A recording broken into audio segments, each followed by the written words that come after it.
Assalamualaikum warahmatullahi wabarakatuh. Kepada Bapak Dr. Yobi yang saya hormati, kepada teman-teman yang saya banggakan, pada kesempatan ini saya akan mempresentasikan pragmatisme dalam filsafat pendidikan. Yang akan kita pelajari dalam pragmatisme dalam filsafat pendidikan yaitu satu, pengertian, yang kedua bentuk-bentuk pragmatisme, ketiga pragmatisme dalam pendidikan, keempat metode pendidikan pragmatisme, serta yang kelima tujuan pendidikan pragmatisme. Satu, pengertian filsafat pragmatisme. Pragmatisme dilihat dari segi bahasa berasal dari bahasa Yunani yaitu pragma dan isme. Pragma bermakna tindakan dan isme bermakna aliran berpikir. Sehingga bisa diartikan bahwa filsafat pragmatisme adalah suatu pikiran yang mengikuti suatu tindakan atau action. Yang kedua, bentuk-bentuk pragmatisme. Bentuk-bentuk pragmatisme ada 4. Yang pertama, pragmatisme humanistik. Kedua, pragmatisme eksperimental. Ketiga, pragmatisme nominalistik. Serta yang keempat, pragmatisme biologis.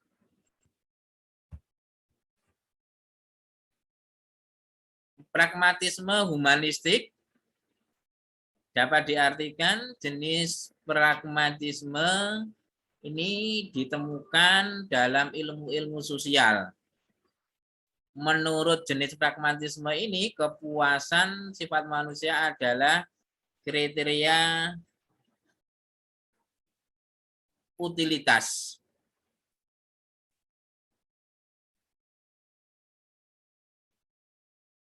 Semua kebenaran adalah kebenaran manusia. Ini yang dianut paham pragmatisme jenis humanistik. Yang kedua, pragmatisme eksperimental. Ilmu pengetahuan modern didasarkan pada metode eksperimental. Fakta yang dapat dipastikan yaitu dengan eksperimen adalah suatu kebenaran. Dengan kata lain, apapun yang berhasil di dunia nyata adalah suatu kebenaran. Kebenaran suatu teori dalam ilmu pengetahuan dapat ditentukan oleh kemampuan kinerjanya. Tidak ada kebenaran yang final. Kebenaran hanya diketahui sejauh berguna dalam praktik. Para pragmatis menggunakan kriteria kebenaran ini dalam setiap bidang kehidupan.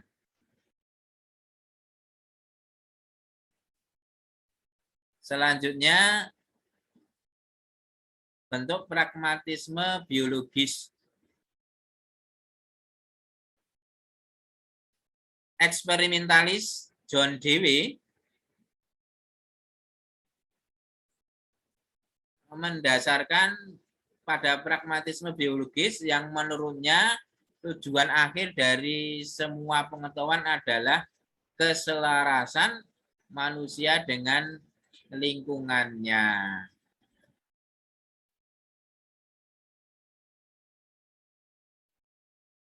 Selanjutnya,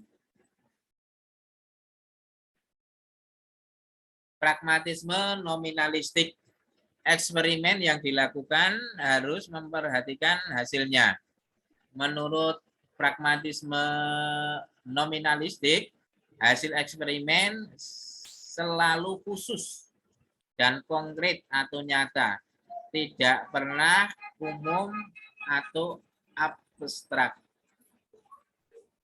Ini bisa diartikan bahwa ketika kita melakukan suatu eksperimen apapun, kita harus memperhatikan hasil. Tujuannya adalah apa, setiap hipotesis selalu mendahului suatu percobaan. Menurut pragmatisme nominalistik, hasil eksperimen ini harus konkret.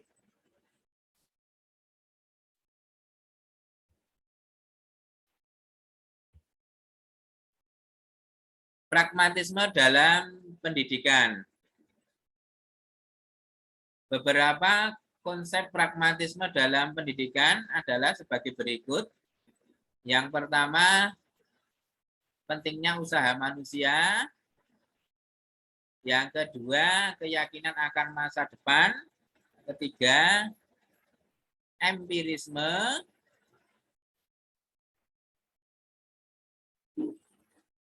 Yang keempat, eksperimen. Dan yang kelima, dualisme. Keenam, menekankan pada keberhasilan praktis. Ketujuh, kemanusiaan. Kedelapan, demokrasi. Kesembilan, penekanan pada kepribadian manusia. Kesepuluh, fungsi sosial pendidikan.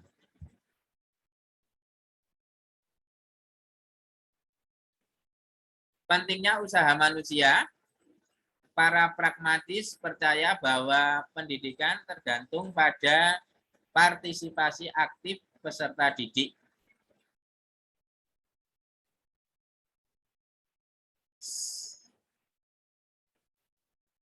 Yang kedua, keyakinan akan masa depan. Para pemikir pragmatis yakin akan masa depan umat manusia yang cemerlang dan makmur. Para pragmatis percaya bahwa dengan melakukan upaya yang berkesinambungan atau terus-menerus dan penuh dedikasi di bidang pendidikan, manusia dapat menciptakan generasi yang lebih baik dan lebih kuat. Yang ketiga, empirisme. Pada setiap tahap pendidikan, pendidik dan peserta didik harus merujuk setiap fakta ke pengalamannya sendiri dan menafsirkannya dalam pembelajaran.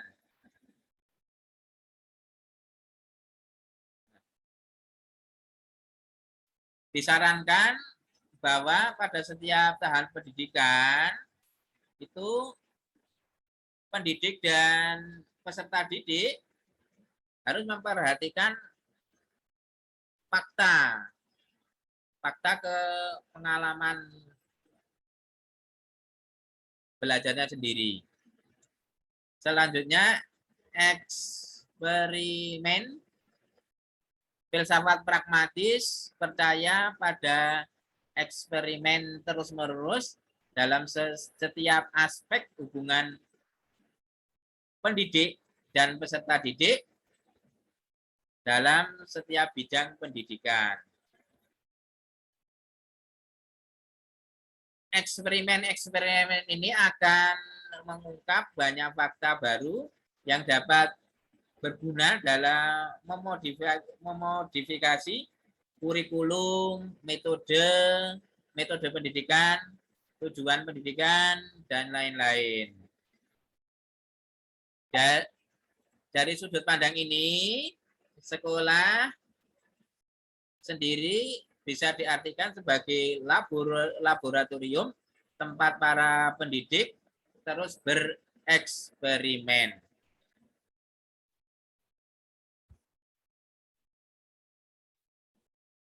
Yang selanjutnya,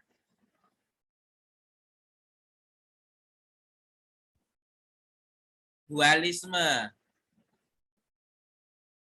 Pendidikan pragmatis mengadopsi pendidikan dualisme. mengenai atau berkaitan tujuan pendidikan, metode, kurikulum, dan lain sebagainya, pragmatisme mengadopsi pendidikan dualistik,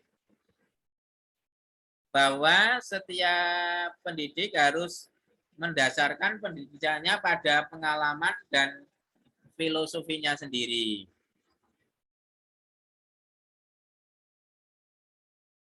Dan peserta didik dituntut untuk memperoleh pendidikan sesuai dengan kecenderungan, minat, dan kemampuan yang spesifik dimiliki oleh para peserta didik. Menekankan pada keberhasilan praktis. Satu-satunya kriteria kepatutan metode pengajaran, tujuan, dan kurikulum adalah keberhasilan individu di kemudian hari. Maksudnya keberhasilan para peserta didik memperoleh pengalaman belajar yang akan digunakan untuk bekal di masa yang akan datang. Yang ketujuh, kemanusiaan. Pragmatisme bertujuan untuk menciptakan nilai-nilai kemanusiaan di setiap bidang pendidikan, metode pengajaran, tujuan, kurikulum, dan lain-lain. Maksudnya,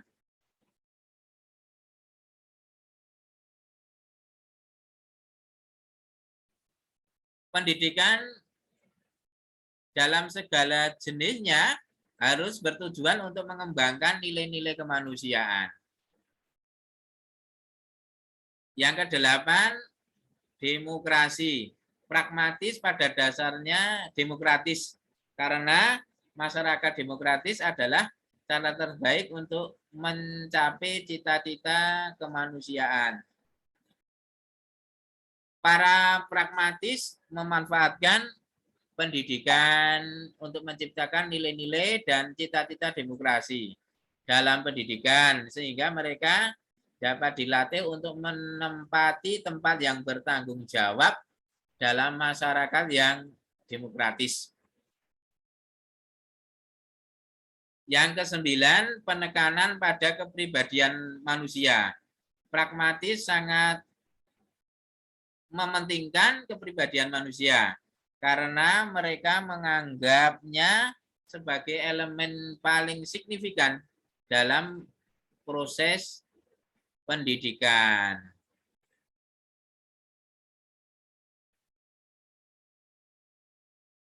Pendidikan harus berdasarkan aktivitas dan kecenderungan alami anak. Selain itu, harus bertujuan agar anak mampu beradaptasi dengan lingkungan sosialnya. Yang ke-10, fungsi sosial pendidikan. Konsepsi pragmatis pendidikan didasarkan pada dua prinsip dasar. Pertama, bahwa pendidikan memiliki fungsi sosial, dan yang kedua, harus memberikan pengalaman kepada anak.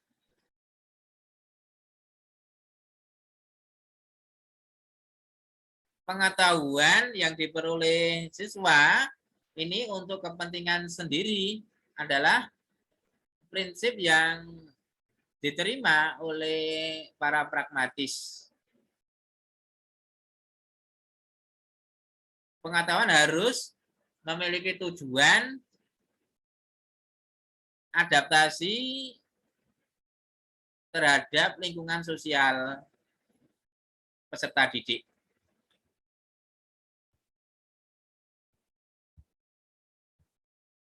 Untuk selanjutnya, tujuan pendidikan pragmatisme. Yang pertama, tidak boleh bertentangan dengan keinginan peserta didik. Dimaksudkan bahwa tujuan pendidikan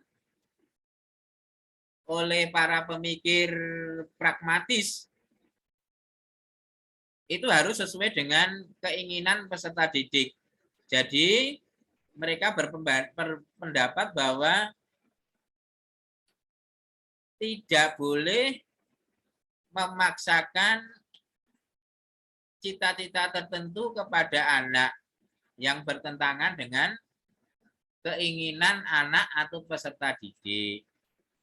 Yang kedua, menyukai eksperimentasi yang sering dilakukan di bidang pendidikan untuk menentukan cita-cita yang lebih modern yang sesuai dengan kehidupan sosial masa kini. Berarti ini selalu dinamis. Para pragmatis berpendapat dengan eksperimen terus-menerus, berarti para peserta didik itu akan mengikuti perkembangan, kedinamisan atau perubahan zaman. Yang ketiga, memperhatikan masa kini dan masa depan dan harus tunduk pada modifikasi. Dimaksudkan bahwa pendidikan pragmatisme ini tidak a priori dengan perubahan. Ini berharap bahwa para peserta didik akan mengikuti semua perubahan yang ada untuk menggapai masa depan. Yang keempat, tujuan pendidikan harus memiliki 3 elemen berikut untuk menjadi tujuan yang baik atau tepat. Yang pertama, tujuan tersebut didasarkan pada tindakan dan kebutuhan pendidik. Yang kedua, mereka memperoleh kerjasama pendidik. Yang ketiga, mereka bersifat khusus dan sementara tidak permanen dan umum. Yang kelima, pendidikan bertujuan untuk pengembangan pendidikan yang komprehensif. Maksudnya pendidikan harus mempunyai tujuan untuk mengembangkan pendidikan yang secara menyeluruh. Tidak segmentasi. Yang keenam, tujuan pragmatis pendidikan mengandung arti bahwa pendidikan harus bertujuan untuk mewujudkan nilai-nilai demokrasi dalam kehidupan. Ini diharapkan para peserta didik dapat berlaku demokrasi dalam kehidupan sosialnya.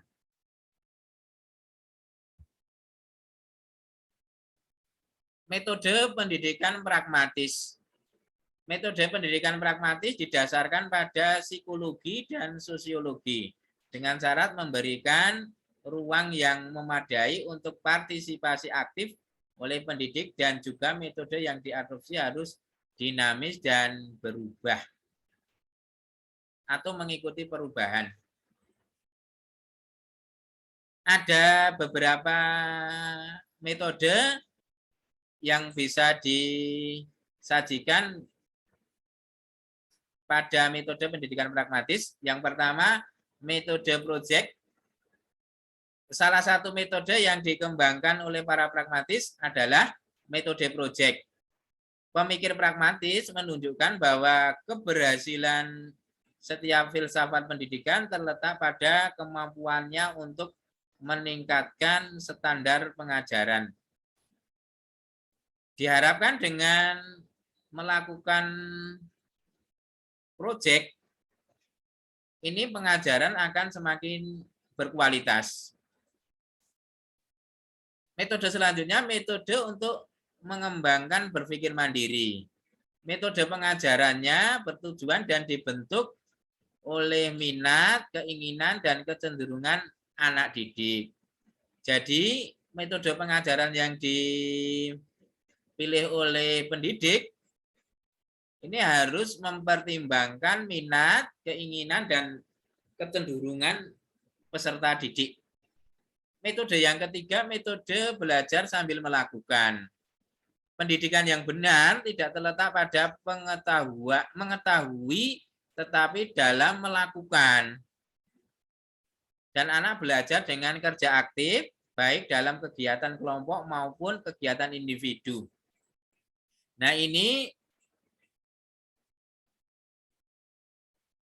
bisa dikatakan bahwa pendidikan itu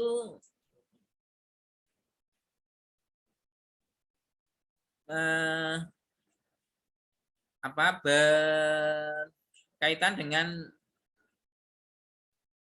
study centered. Jadi anak didik yang aktif untuk mencari atau menggali pengetahuannya untuk memperoleh pengalaman belajar. Ini bisa diperoleh, pengalaman belajar tersebut bisa diperoleh dengan kegiatan berkelompok ataupun kegiatan individu.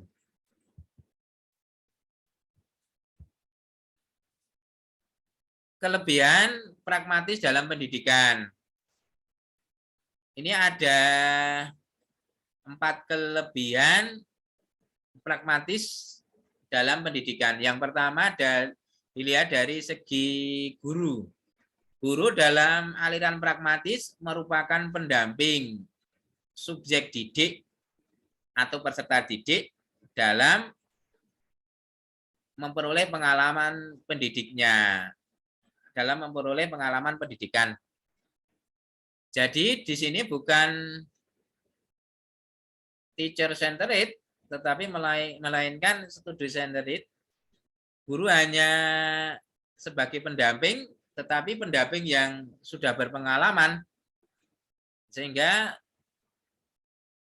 guru hanya memberi instruksi kepada siswa,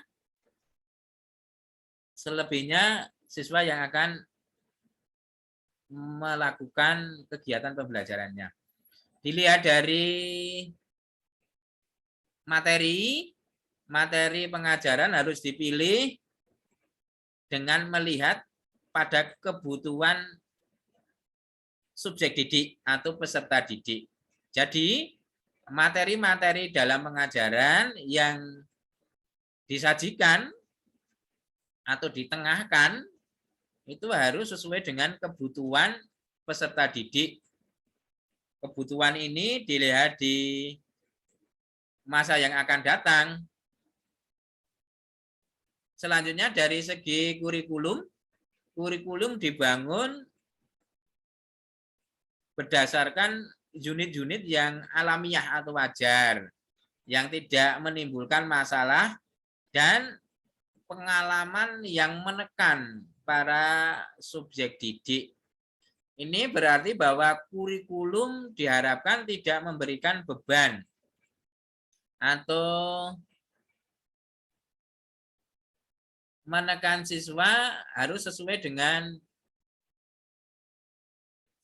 kehendak orang lain.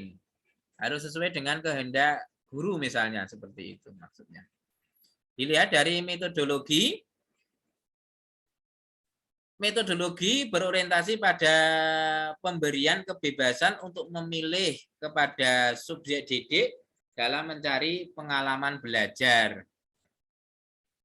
Ini beberapa kelebihan dari pragmatis dalam pendidikan. Keterbatasan pragmatis dalam pendidikan. Ini ada 4 hal yang bisa saya sampaikan berkaitan dengan keterbatasan atau kekurangan pragmatis dalam pendidikan. Pertama, menjadikan bias biologis. Filsafat pendidikan pragmatis mengalami bias biologis. Yang selanjutnya, batasan teori kebenaran. Menurut ungkapan pragmatis, gagasan itu benar yang menjelaskan masalah kita. Jadi, teori kebenarannya itu, gagasan itu dianggap benar apabila berkaitan dengan masalah kita. Selanjutnya, kurangnya tujuan.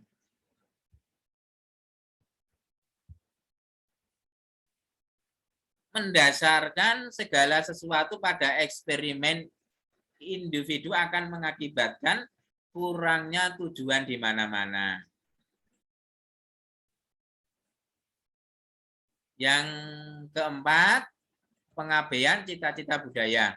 Penekanan kaum pragmatis pada dunia fisik dan duniawi terkadang dapat menyebabkan pengabaian cita-cita budaya yang tidak dapat diterima di bidang pendidikan. Demikian yang bisa saya paparkan.